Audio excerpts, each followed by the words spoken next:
방송에서 제공하는 투자 정보는 투자 판단에 대한 조언입니다. 방송에서 제공하는 주식의 가치, 가격 상승 및 가격 하락에 대해서는 방송사에서 보장하지 않습니다. 시청자 여러분 안녕하십니까. 오늘장 내일장 1부 출발하도록 하겠습니다. 서정덕입니다. 시장이 여전히 안정을 찾지 못하고 있는 상황입니다. 다행히 코스닥은 상승 전환한 이후에 상승폭을 키워가고 있고요. 코스피 역시 혼조세를 보이고 있긴 하지만 보합권 수준에서 지금 약보합권 유지하고 있는 상황입니다. 일단 미중 간의 무역 분쟁 대화 국면에 어느 정도 접어들었다라는 긍정적인 이야기 나오면서 어제 유럽장 같은 경우에는 긍정적 마무리가 됐습니다. 애플 쇼크도 하루 만에 어느 정도 방향성을 잡으면서 다시 회복하는 모습들을 보이고 있는데 문제는 유가입니다. 전일 WTI가 7%나 하락하면서 유례없는 하락을 보였고요. 폭락입니다. 그러다 보니 시장이 휘청할 수밖에 없는 부담으로 작용할 수밖에 없는 상황입니다. 자, 거래소부터 보자면 업종별 등락을 좀 달리하고 있는데 하락하는 종목 업종이 조금 더 많이 보입니다. 전기, 전자 업종 조정 나오고 있고요. 철강 업종 오늘도 강하게 조정이 나오고요. 운송장비, 현대차를 비롯한 운송장비 업종도 지금 조정이 나옵니다. 은행도 조정 나오고요. 일단 제약바이오 종목이 반등이 나오고 있는데 삼성바이오로직스 오늘도 급등 흐름들 이어가면서 이 거래일 전에 하락했던 부분에 대해서 어제, 오늘 어느 정도 되돌림 현상은 나온 상황입니다. 하지만 오늘 증선위에서 결과가 나올 예정입니다. 이 소식은 잠시 뒤에 헤드라인 뉴스를 통해서 자세히 설명해 드리도록 하고요. 코스닥 역시 제약바이오 업종 반등 나오면서 지수 상승 전환하고 있는 상황입니다. 실적 시즌도 마무리돼 가고 있습니다. 그런데 3분기 실적 시즌은 별로 재미가 없었다라는 중론이 있는데 어떻게 마무리가 되어 가는지 실적 시즌과 관련된 이야기 구체적으로 준비가 돼 있고요. 지금 이 시점에서 어떤 방향성을 가지고 시장을 보는 게 좋을지 연말 대비까지 함께 해보도록 하겠습니다. 헤드라인 뉴스부터 전해드립니다. 고용 악화가 계속해서 이어지고 있는 상황입니다. 지난달 취업자가 1년 전에 비해 6만 4천 명 늘어나는 데 그쳐 증가폭은 넉 달째 10만 명 아래입니다. 통계청이 오늘 발표한 10월 고용 동향을 보면 지난달 취업자 수는 2,709만 명으로 1년 전보다 6만 4천 명 증가했습니다. 이는 7월에 5천 명, 8월 3천 명에 이어 9월에 4만 5천 명 증가와 비교해 다소 개선된 수치긴 한데 넉 달 연속 취업자 수가 10만 명 아래에 머물러 여전히 고용 상황이 좋지 않은 것으로 분석됩니다. 전해드린 대로 금융위원회 산하 증권선물위원회가 오늘 정례회의에서 삼성바이오로직스 분식회계 혐의에 대한 심의를 진행 중입니다. 증선위는 일반적으로 2시에 진행되는 회의를 앞당기면서 되도록 오늘 중에 결론을 낸다는 방침입니다. 만약 고의 분식회계를 인정하게 된다면 한국거래소는 즉시 삼성바이오로직스를 상장 적격성 실질심사 대상에 올리게 되고 주식거래 역시 중단됩니다. 다만 고의 분식회계로 결론이 나더라도 삼성바이오로직스의 시가총액을 고려했을 때 상장 폐지로 이어지긴 어렵다는 전망도 나오고 있습니다. 미국 헤지펀드인 엘리엇이 현대차그룹의 초과 자본금의 주주 환원 등을 요구했습니다. 엘리엇은 현대차그룹 이사진에게 서신을 보내 현대차는 8조 원에서 10조 원, 모비스는 4조 원에서 6조 원에 달하는 초과 자본을 보유하고 있는 만큼 이를 주주들에게 환원하라고 촉구했습니다. 또 기업 지배구조 개선과 관련해 엘리엇을 포함한 다른 주주들과 협업하고 현저히 저평가된 현재 가치를 고려해 자사주 매입 방안을 우선적으로 검토해야 한다고 강조했습니다. 대학 수학 능력 시험일이 하루 앞으로 다가왔습니다. 증시 개폐장 시각이 평소보다 1시간씩 올해도 늦춰지는데요. 유가증권 시장 및 코스닥, 코넥스 시장, 파생상품 시장은 오전 10시에 개장해 오후 4시 30분 마감하게 되고 주식과 금리 상품의 개장과 폐장 시각도 1시간씩 늦춰지게 됩니다. 미국 달러 선물, 옵션 등 통화 상품과 금 선물, 미국 달러 플렉스 선물 등은 시작 시점만 평소보다 1시간 연기됩니다. 국내 증시 흐름 이어갑니다. 코스피부터 만나보도록 하죠. 약보합권 여전히 유지합니다. 2064포인트대에 거래되면서 2070포인트 살짝 무너져 있는 상황입니다. 하루간의 흐름 살펴보도록 하죠. 자, 보시는 대로 2073포인트 장 초반에 상승 출발을 했는데 이후에 상승폭 내줬고요. 계속해서 약보합권 머무르고 있는 상황이고 장중에 2062포인트대까지도 빠지기도 했습니다. 수급 주체 만나보도록 할까요? 보시면 외국인이 많이 파네요. 1431억 원 어제에 이어서 오늘도 외국인이 팔고 기관 매수로 전환을 해줬습니다. 기관은 184억 원 매수하는 가운데 연기금이 오늘 176억 원 정도 팔고 있습니다. 개인 944억 원 삽니다. 다음 살펴보도록 하죠. 시총 상위주들의 흐름입니다. 전기전자 업종 말씀드린 대로 조정 나오고 있고요. 셀트리온, LG화학 올라갑니다. 셀트리온 20만원 찍고 지지 강하게 받으면서 다시 21만 1,000원대까지 올라왔습니다. LG화학도 상승하고 있고요. 시총 6위부터 살펴보도록 할까요? 삼성바이오로직스가 어느새 시총 6위까지 다시 복귀했습니다. 진짜 롤러코스터 주가입니다. 33만 원대까지 복귀를 했고요. 어제 이어서 오늘도 급등 흐름들 이어갑니다. 현대차 말씀드린 대로 요즘에 좋지 못합니다. 그러다 보니 엘리엇에서 여러 가지 주주 가치를 제고하라라는 서신을 보냈는데 그럼에도 불구하고 주가는 꿈쩍하지 않습니다. SK텔레콤 1% 가까이 상승하고요. 포스코가 요즘에 어렵습니다. 25만 원까지 무너지네요. 신한지주도 2%대 하락이고요. 다음 살펴보도록 하죠. 삼성물산도 빠집니다. KB금융 강보합이고요. SK네이버 빠지는 가운데 한국전력 실적 잘 나왔다라는 이야기 어제 장 끝나고 공시가 됐습니다. 오늘 장에서 오랜만에 급등 흐름 연출합니다. 다음 살펴보도록 하죠. 678포인트대까지 올라오면서 1%대 급등으로 전환이 됐습니다. 코스닥은 잘 달리고 있는데요. 하루간의 흐름들 살펴보도록 하죠. 보시다시피 665포인트 저점 찍고 쭉 올라옵니다. 예, 계속해서 브레이크 없이 지금 상승하고 있는 코스닥 지수입니다. 수급 주체 만나보도록 하죠. 외국인이 10억 원 매수하고요. 기관이 438억 원 매도하는데 금융투자, 투신, 연기금 할 것 없이 전 주체가 매도합니다. 개인은 423억 원 순매수하고요. 시총 상위주들 살펴보도록 하겠습니다. 일단 오늘 제약바이오주들이 선방하는 날인데 하지 2거래일 전에 엄청나게 급락을 한 뒤에 어제 소폭의 반등 나왔고요. 오늘도 반등 흐름 이어가면서 상승폭 키워갑니다. 셀트리온 헬스케어, 신라젠, HLB 모두 급등하고요. CJNM이 최근에 호실적을 발표했는데도 불구하고 지금 20만 7천 원대까지 밀려 내려옵니다. 포스코 캠텍도 7만 6천 원대까지 밀려 내려왔고요. 6위부터 12종목들 살펴보도록 하겠습니다.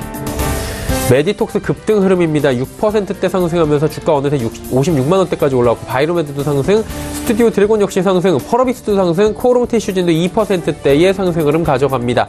전체적으로 지금 상승 전환한 기조인데요. 다음 살펴보도록 하죠. 11위부터 15위들. 셀트리온 제약 역시나 잘 달립니다. SK머티리얼즈도 어제 하락 이후에 오늘 반등에 성공했고요. 파라다이스도 상승, 제넥신도 소폭 반등, 컴투스만 지금 조정이 나오고 있습니다. 다음 살펴보도록 하죠. 원달러 환율의 흐름인데 1132원대에서 움직입니다. 움직임 거의 없다고 봐도 될 것 같습니다.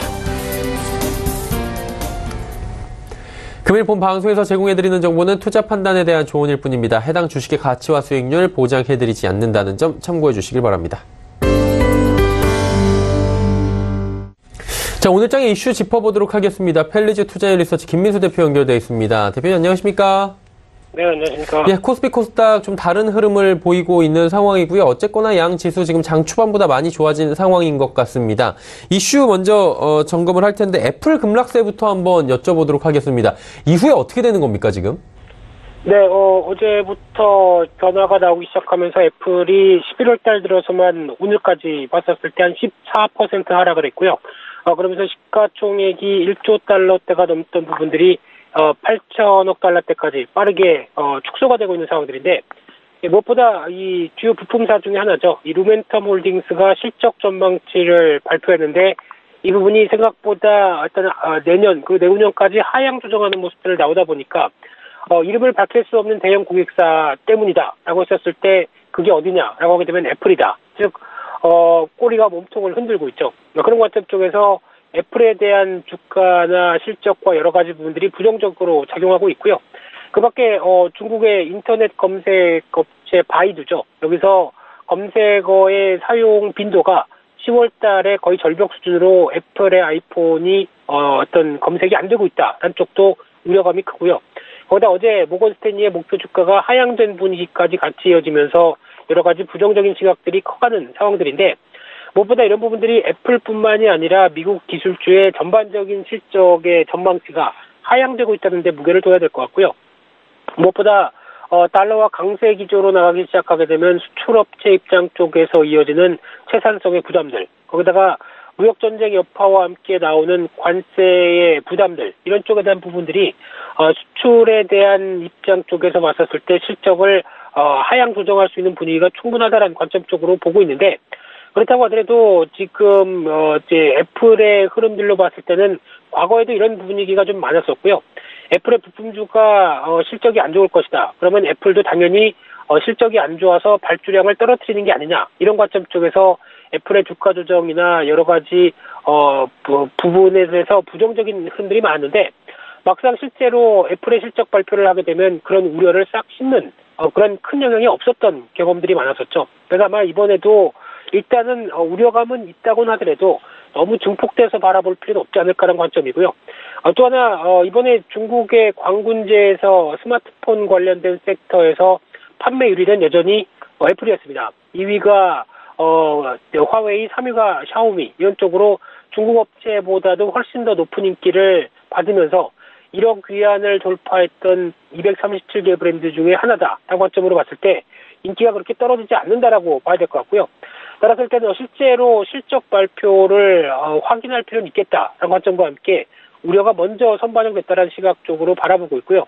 따라서 그와 관련돼서 국내 관련주 애플의 대표적인 관련주죠. LG노텍이나 LG디스플레이 같은 경우도 우려감은 크지만은 오히려 3분기 보여줬던 실적 흐름이라든가 이 OLED 채택과 관련된 여러 가지 동향들을 봤었을 때 오히려 기대감이 높다는 관점 쪽으로 보게 되면 실적 개선세에 무게를 둔다라는 관점 쪽에서 가격 메리트에 초점을 맞출 필요가 있지 않을까 그렇게 보여지고 있습니다. 자, 그렇다면 국내 주식시장도 지금 혼조세를 보일 수밖에 없는 게 유가도 그렇고 갑자기 난데없이 나타난 애플 쇼크도 그렇고 지금 점검 사항들이 있다 보니까 좀 혼란스러울 수 있는데 어떤 지금 전략들이 필요할까요? 네, 투자 심리가 취약하다 보면은 어떤 악재나 시장을 흔들 만한 요인들이 더 크게 부각을 받게 되겠죠. 그런 관점 쪽으로 바라보고 있는 상황들이고요. 또나 환율도 아직까지는 여전히 달러와 강세 기조 쪽에서 크게 벗어나지 못한 상황 쪽에서 유가도 어느덧 WTI 기준으로 70달러대 넘보던 가격대가 50달러대 중반까지 한 12일 동안 주구장창 밀리면서 이런 쪽으로 나온다라고 하게 되면 유가 같은 경우도 어떻게 보면 수요와 공급 쪽의 변화 쪽에서 지금까지 공급만 얘기했다고 한다면 수요도 이제 눈여겨보는 부분들이죠. 중국이 경기가 부진하면서 수요를 어떤 자극할 만한 요인들이 나오지 않는다라는 쪽에서 바라보고 있는 부분들이다라고 하게 되면 일단 이런 여러 가지 흐름들이 여전히 악재 영향력이 좀 커지고 있다는 쪽도 계속 확인해야 될 것 같고요. 또 이제 내일 파월 의장 연설에 대해서 주목할 필요가 있는데 특히 취임하고 나서 금리를 계속 인상 기조다 보니까 아무래도 연설할 부분들이 그렇게 썩 시장에 친화적이지 않을 것이다. 이런 부분들이 상당히 크다고 봐야 될 것 같고요. 그런 관점적으로 봤을 때 일단 또 주목할 부분들은 내일 관련돼서 시장의 여러 가지 여파들을 염두를 해야 되기 때문에 일단 기대보다는 우려가 좀 더 크다란 쪽으로 시장을 바라보셨으면 좋겠고요. 그와 함께 또 계속 이어지고 있는 물론 어제도 그렇고 낙폭을 줄이고 오늘도 코스닥 시장이 좀 선전하고 이런 변화는 이어진다고 하더라도 뚜렷한 수급 변화는 외국인들은 매도입니다. 일관된 모습들을 아직까지 보여주고 있기 때문에 여전히 수급 관련된 그리고 투자 심리 관련돼서 개선될 가능성이 아직까지는 좀 요원하다라는 쪽으로 바라봐야 될 것 같고요. 따라서 일단 약간 개별 종목 중심의 장세가 펼쳐지는 모습들과 함께 이런 시장 흐름에 대응하려면 별 수 없습니다. 성금 비중 높인 뒤에 짧게 단기 대응하는 수밖에 없다는 관점 쪽에서 시장 흐름들을 여전히 보수적인 관점 쪽에서 연장선상에서 바라보시는 게 좋겠다고 보여지고 있습니다. 예, 오늘 시장의 전략들까지 자세히 들어봤습니다. 오늘 말씀 잘 들었습니다. 네, 감사합니다. 퀄리지 투자인서치 김민수 대표와 함께했고요. 이슈 칼럼 이어갑니다.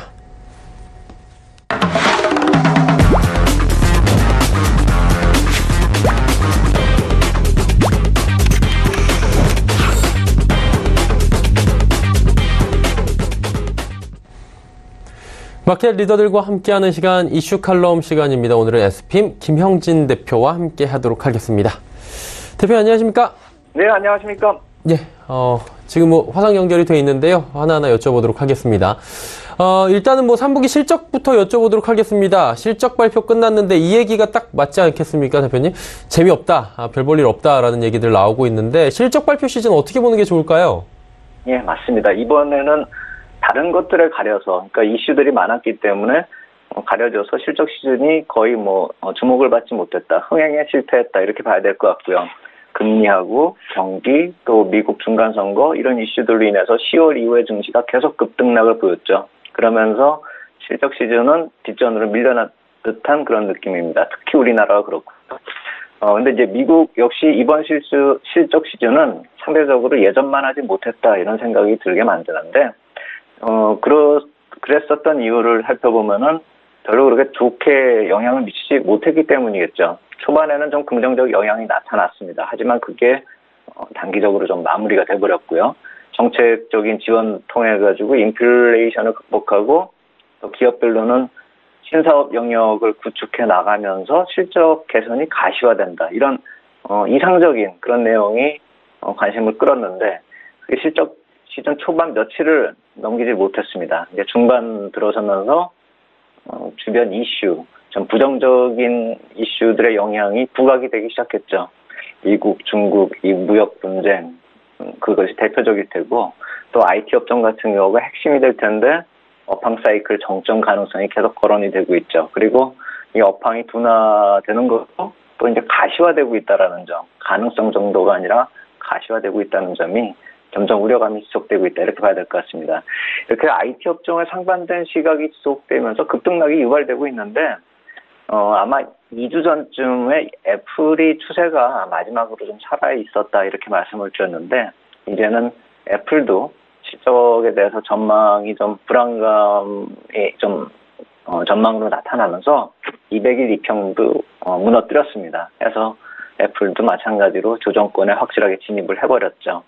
반면에 이제 한국 IT 기업 같은 경우는 좀 먼저 조정을 받았기 때문에 그리고 최근에 미중 무역 분쟁에 반사이익이 나올 수 있다라는 그런 점 그리고 최근에 플렉서블 디스플레이 뭐 이런 신제품 출시 등의 이슈가 있었는데 그것이 완전히 추세를 돌린다 이렇게 보기보다는 미국 흐름하고 좀 연계가 돼서 생각을 할 텐데 하반 경직성 강화되는 건 좋긴 좋은데 미국 같은 경우 단순히 이 시가총액 비중이 크다 이것보다도 IT 업종의 한 기업의 이슈가 그거 관련 산업으로 끝나는 것이 아니라 연계돼서 연계 산업까지도 얘기가 나오기 때문에 시장에 대한 영향력이 클 수밖에 없는 상황이죠. 예를 들어서 애플 같은 경우가 이제 5G 도입 관련된 예상 시나리오 같은 얘기들이 좀 얽히게 되고요. 엔비디아 같은 경우는 뭐 잘 아시다시피 가상화폐하고 GPU 쪽 그리고 인텔 같은 경우는 좀 고전적이긴 하지만 PC하고 바로 연결되기 때문에 PC 게임까지도 또 연결이 되는 그런 것이죠. 그래서 이런 IT 업종의 부진이 연관 산업 역시 예전과 같은 흐름, 좋은 흐름이 아니라는 것으로 해석이 가능한 것이기 때문에 IT가 조정을 받으면 이런 연관 산업들이 다 같이 안 좋은 걸로 조정을 받아버리고 전체 시장을 조정으로 이끈다 이렇게 봐야 되겠죠. 그래서 이런 IT 업종의 무게감은 앞으로도 좀 지속이 될 텐데 이쪽이 좀 하지 못한다라고 한다면 그리고 이쪽이 지금 종목별로 조정이 들어간 것이 확실해 보이기 때문에 기술적으로요. 시장의 조정이 조금 더 지속될 가능성이 크다 이렇게 볼 필요가 있어 보이고요. 실적 시즌으로 포커스를 맞춰가지고 가장 큰 악재를 꼽으라고 한다면 이번 3분기도 좀 별로 재미가 없었지만 4분기에 대한 우울한 전망 이 역시 빼놓을 수가 없을 것 같습니다. 이게 개별 기업들이 이제 IR을 할 때마다 이제 전망을 좀 안 좋게 얘기하는 경우들이 종종 있었기 때문에 개별 이슈로 끝나는 것이 아니라 이 CNBC 집계를 보면 전체적으로 이 4분기 이익 증가세는요. 그러니까 10, 11, 12 이쪽을 얘기하는 거죠. 이번에 발표된 거 말고요. 그거는 이제 이익 증가율이 10%대로 둔화될 것이라는 예상입니다. 아직 집계가 끝나지 않았기 때문에 이 3분기 쪽에 이익 증가세가 얼마가 나타날지 모르겠지만 한 20%대 아니면 10%대 후반대를 예상하고 있는데 4분기 쪽은 그거보다 더 안 좋게 된다라는 뜻이고요. 그리고 2019년 같은 경우, 그러니까 불과 한 3개월 지나면 이제 2019년이지 않습니까? 2019년부터는 이익 증가율이 한 자릿수로 줄어들 것이다. 이런 전망이 나오기 때문에 지나간 실적뿐만이 아니라 향후의 희망도 쪼그라들고 있다. 그것이 이번 실적에 많은 아쉬움을 남기는 그런 점이다. 이렇게 말씀을 드리겠습니다. 결국에 이제 재미없는 실적 발표가 됐고 그로 인해서 지금 여러 가지가 좀 영향이 증시에도 직접적으로 미치고 있는 것 같은데 이게 업종별로도 어느 업종이 딱히 선방을 크게 했다. 예전에 반도체가 이끌어가던 그런 느낌도 지금 많이 없는 것 같은데 어떻게 봐야 될까요, 이 부분은? 예, 맞습니다. 이제는 업황을 업종별로 살펴볼 때 어느 업종을 살펴봐야 되느냐 하면은 이 IT하고 자동차 이건 한국하고 관련되니까 가장 먼저 봐야 될 테고요. 그 이후에 몇 가지 소매 섹터까지도 좀 살펴볼 필요가 있다라고 생각이 됩니다. 해서 이 IT 쪽, 자동차 쪽을 보면은 우리나라뿐만이 아니라 전체적으로 글로벌 전체적으로 부진한 그런 상황이 이어지고 있기 때문에 예전 같은 경우는 미국에서 월스트리트저널이 자동차 판매 집계를 매달 냈었는데 이제 분기로 이렇게 집계를 바꾸는 형식을 바꾸는 그 정도로 지금 둔화되고 있는 모습이고 그러한 이유가 미국 자동차 업계에서 판매 실적을 바로바로 예전처럼 보내주지가 않고 집계가 안 되기 때문이라는 점을 보면은 그만큼 사정이 별로 안 좋다 이렇게 봐야 되겠죠. 좋은 소식이라면 매달 알려주고 싶겠죠. 어찌됐건 간에 미국 기업 자체도 그렇다라고 본다면 한국만의 문제가 아니다 이렇게 위안을 받기보다는 전체 산업에서 한국 같은 경우는 이 두 업종 IT하고 자동차 업종이 차지하는 비중이 상대적으로 크다는 점을 놓고 봤을 때 자산시장, 그러니까 주식시장을 포함해서 자산시장에서 가장 큰 아킬레스건이 노출되고 있다. 이 점으로 좀 봐야 될 것 같다. 이번 또 실적 시즌에서 그 점 한번 우리가 체크해야 될 것 같고요. 미국뿐만이 아니라 우리 쪽으로 포커스를 맞춰보면은요. 그리고 미국 시장 쪽에서는 중요한 흐름이라고 아까 말씀드렸던 게 이 소매 섹터의 정점 가능성이 거론이 됐다라는 것입니다. 이 유통이나 의류나 럭셔리 브랜드, 제가 이쪽을 말씀을 드렸던 게 아마 실적 시즌의 후반경, 그러니까 10월 초 정도였던 걸로 생각이 되는데요. 인테리어 업종까지요. 그래서 이러한 후발 이미 소비재 업종이 경기 사이클의 마지막을 장식을 한다 이렇게 말씀을 드렸지 않습니까? 근데 그나마 이것도 약세로 돌아선다라고 한다면 그렇다면은 전체적으로 시장의 상승 사이클이 그러니까 대세 상승이 일단락될 수 있다라는 그 가능성을 한번 생각해 봐야 된다는 것이죠. 이미 소비재 쪽 업종이 2017년부터 해서 2년 가까이 지금 상승을 했기 때문에 당연히 고점 가능성이 있는 것이고요. 또 무역 분쟁 때문에 소비 심리가 악화가 되면은 이쪽이 가장 먼저 또 타격을 입겠죠. 해서 앞으로는 이제 지표 중에서 소비자 신뢰지수 같은 그런 우리가 별로 좀 이렇게 지나가는 지표로 봤었던 그런 지표의 확인이 좀 필요할 것 같다라는 생각이 들고요. 이와 연관돼서 무역 분쟁의 업종별 영향력이 좀 미미한 것이 아니냐 이런 소비 심리가 살아있기 때문에 그렇게 봐왔었는데 사실 이번에 지표 발표되면서 그리고 지표 발표되면서 그 시기에 나타났었던 이 중국의 그 수출입 지표가 있었지 않습니까? 그 지표에서 괜찮다라고 이렇게 확인이 됐지만 실제 우리 기업들 발표를 돌아보면서 또 이렇게 역으로 해석을 해서 점검을 해보니까 관세 인상이 효력 발효 전에 이 수출입 물량을 미리 이동하는, 그러니까 사전에 이동하는 그 영향 가능성. 그러니까 우리가 왜 저런 경우가 있죠. 연말에 수출입 실적 맞추려면은 빨리 통과시켜버리고 하는 그런 경우가 있죠. 다음 해 될 실적을요. 그거하고 마찬가지로 중국도 좀 있으면 이런 관세가 부과되기 때문에 그 이전에 수출을 해버리는 것이죠. 그렇다라고 한다면 이 무역 분쟁이 괜찮네 이러고 지금 지나갔다 이렇게 볼 것이 아니라 그 실질적인 영향은 내년 1분기 경제 지표하고요. 미국 경제 지표하고 기업 실적이 좀 확인이 되어야 되겠다는 것이죠. 지금 이것이 지나갔다 이렇게 볼 일은 아니고 어떻게 보면은 미리미리 관세를 피하는 움직임이 가시화되고 있다. 그렇다라고 본다면 기업 실적 역시 마찬가지로 이것이 3분기 쪽으로 좀 앞당긴 실적이 있지 않을까라고 놓고 보면은 4분기를 또 쉽게 볼 수가 없는 이유 중에 하나겠다. 이렇게 말씀을 드리겠습니다. 그리고 지금 유가 봐야 되는데 WTI가 어제 보니까 7% 빠졌는데 이만큼 빠진 게 기억이 있었나 싶을 정도로 지금 폭락하고 있는 상황이고요. 원자재 가격도 지금 시장 상황이 도움이 안 되는 것 같은데 둘러싼 원자재 시장들은 어떻게 봐야 될까요, 대표님? 예, 거의 셀링 클라이맥스 쪽이 아닌가. 이렇게 계속 내리다가 마지막에 퍽 그렇게 내리는 경우를 보면은 투매성 그런 매물이 나오는 것이 아닌가라는 생각이 들고요. 또 기존 투기성 포지션이 청산되는 흐름이 몰렸다가 그렇게 청산이 돼버리는 경우가 이렇게 급락을 만들 수가 있기 때문에 어떻게 보면은 셀링 클라이막스하고 이것에 수혜를 입는 업종은 조심을 해야 된다. 이 말씀을 또 한번 드리려고 오늘 준비를 해봤습니다. 미국 시장에서 집계한 것을 보면은요, 말씀하신 대로 12일 연속 하락을 해서 이게 1984년 이후에 최장 기간의 하락이라고 합니다. 요 전까지는 열을 내린 게 기록이라고 하는데 별 기록이 다 이렇게 집계되고 있는데 여하간의 신기록을 썼다라고 하고요. 해서 유가가 내리니까 다른 상품 시장들도 다 내릴 테고 CRB 인덱스 우리가 좀 살펴보면은 5월에 고점 205.5 레벨을 찍고서 조정받고 다시 10월 초에 200선을 재돌파했는데 최근에 상품 시장 모두 다 하락하면서 이게 185 레벨로 급락을 해버린 것이죠. 상당히 빠른 폭으로 내려온 것이죠.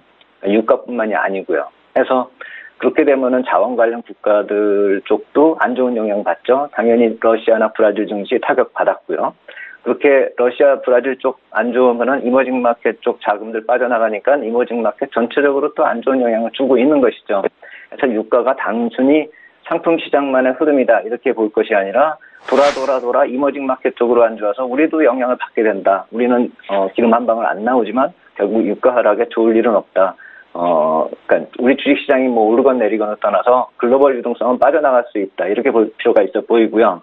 또 하나는 이 원자재 하락 요인을 꼽아봐야 되는데 이 중동 쪽이나 미국산 원유가 좀 투입되기 때문에 이 수급의 불일치가 나타나고 아니면 또 정유 공장이 보수를 하기 때문에 정기 보수를 하는 그런 계절성 요인이 있기 때문에 이런 급락의 요인이 된다 이렇게 말씀을 드릴 수가 있는데 이런 점들은 일과성이기 때문에 큰 문제가 아니죠. 근데 중요한 것은 미국 자체가 미국 정책적으로 저유가를 선호하는 것이 중기적인 재료라는 점에서 놓고 본다면은 이머징 마켓 시장에 대한 압박이 지속될 가능성이 크고 중국하고 연관된다면 이것을 또 양보할 이유도 없다. 이머징 마켓 시장에 도움될 일을 할 이유가 없다라는 생각으로 본다면 계속될 가능성이 큰 것이죠. 해서 이머징 마켓 중심으로 해서 이 글로벌 펀드멘탈이 약화되는 전망까지도 겹쳐진다라고 한다면 아까 초반에 말씀드렸듯이 상품 시장에서 기존 롱 포지션이 청산되면서 급락이 나올 수가 있다 해서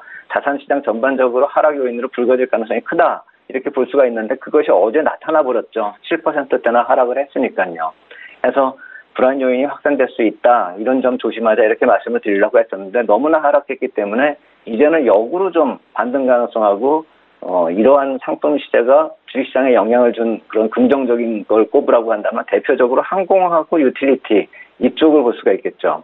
우리나라 쪽으로 보면 대한항공이나 한국전력이 될 텐데 이게 10월 11일 이후에 저점을 기록하고 굉장히 많이 상승했습니다. 그런데 델타나 이런 글로벌 항공업체들도 비슷한 흐름이거든요. 근데 이번에는 오히려 한국 기업 주가가 상대적으로 강세를 보이면서 탄력을 좀 많이 키우고 있습니다. 이것은 펀더멘탈적인 개선 요인이 아니라 개별 악재성 재료가 있었던 것이 희석되고 있다. 항공이나 유틸리티 제가 굳이 설명 안 해도 그 악재가 뭔지는 다 아실 것입니다. 해서 이쪽은 그러한 유가 쪽을 관련된 그런 펀더멘탈 개선 이외의 요인도 있다라는 점을 생각해 본다면은 좀 우리가 조심해야 될 필요도 있다. 상승에 따라붙을 그럴 타이밍인가 한번 살펴볼 필요가 있어 보이고 더군다나 이런 시세에 쫓아붙는다는 것은 상품 시장 흐름에 맞춘 투자가 되거든요. 그렇다라고 본다면 상품 시장에 투자하는 거나 마찬가지죠. 근데 상품 시장 시세가 항상 급반전하는 경우가 많고 예측도 쉽지 않다는 점 감안한다면 언제 반전돼서 또 급등으로 돌아설지가 우리가 알 수가 없습니다. 해서 상품 시장 약세 투자 이런 기대감으로 인한 투자라고 한다면 단기 시세에 한정할 필요가 있겠다. 이렇게 말씀을 드리겠습니다. 일단은 뭐 여러 가지 국내외적인 상황이 녹록진 않다라고 계속해서 정리가 되는 것 같습니다. 좀 나아질 기미가 아직 안 보이는 것 같은데 이 투자 전략 이럴 때 뭐 연말이고 조금 있으면 배당도 다가오고 있고 여러 가지로 고민해야 될 시즌인데 어떤 전략들이 필요할까요? 예, 지금 오늘은 뭐 다들 바이오 쪽에 관심이 많을 텐데 지금 바이오 쪽이 방송하는 중에 제가 소식을 접하지 못하는데 계속 올라가는 걸 보니까 오늘 어떤 결론이 나갈지 한번 관심이 간다 이렇게 말씀을 드리겠고 바이오 같은 경우 사실 이제 쉬운 꽃길은 다 지나갔다 이렇게 봐야 되겠죠. 차별화가 시작된다. 이쪽도 차별화가 시작된다. 이렇게 봐야 될 것 같습니다. 이 바이오 시밀라 시장 우리가 뭐 검색을 해보면 경쟁 얘기가 가장 먼저 나옵니다. 실제로 지금 글로벌 기업들 경쟁 태세로 들어갔고요. 해서 앞으로는 이 동반 상승도 힘들겠지만 최근에 동반 급락하는 것도 약간 넌센스다 이렇게 봐야 될 것입니다. 신약 개발 위주의 좀 차별적인 관심이 좀 필요하겠다. 이쪽으로 정리하면 되겠고요. 그리고 지수대를 통한 전략 항상 말씀을 드리지만 2100포인트 이상은 우리가 좀 힘들게 보이는 지수대이기 때문에 그 지수대부터는 우리가 좀 현금화를 하자. 그리고 그 이후부터는 차별화가 심화되기 때문에 그런 종목을 선별할 필요가 있는 지수다 이렇게 볼 필요가 있어 보이고 그렇기 때문에 포트폴리오도 2100포인트 근접할수록 좀 단순화할 필요가 있겠다. 개별 기업의 실적이나 경영 관련한 악재가 최근에 단기 급락을 만드는 그런 경우가 좀 많고 변동성이 좀 커져 있습니다. 이 투자 심리가 불안해서 그런데 그렇기 때문에 우리가 종목수도 좀 줄여나가자. 2100포인트 부근에선 그러한 전략으로 좀 접근할 필요가 있겠다 이렇게 말씀을 드리겠습니다. 네. 일단 뭐 2100갈 때까지 종목도 줄여나가고 보수적인 투자 관점 아직까지는 유효하다라고 말씀을 해 주셨습니다. 다음 주에 또 좋은 이야기 기대해 보도록 하겠습니다. SBM 김형진 대표와 함께했습니다. 대표님 고맙습니다. 네, 감사합니다. 예, 오늘 함께 이야기 나눠본 부분 다시 한번 정리하도록 하겠습니다.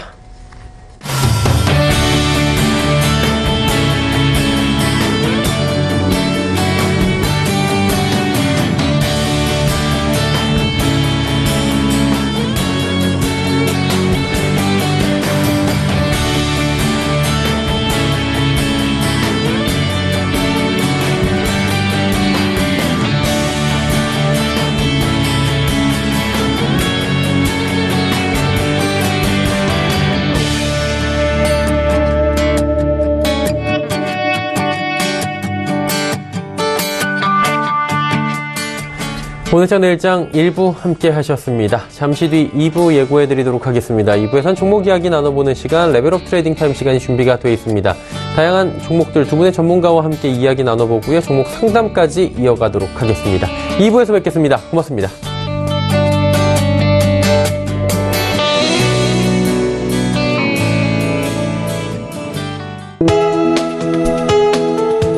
방송에서 제공하는 투자 정보는 투자 판단에 대한 조언입니다. 방송에서 제공하는 주식의 가치, 가격 상승 및 가격 하락에 대해서는 방송사에서 보장하지 않습니다.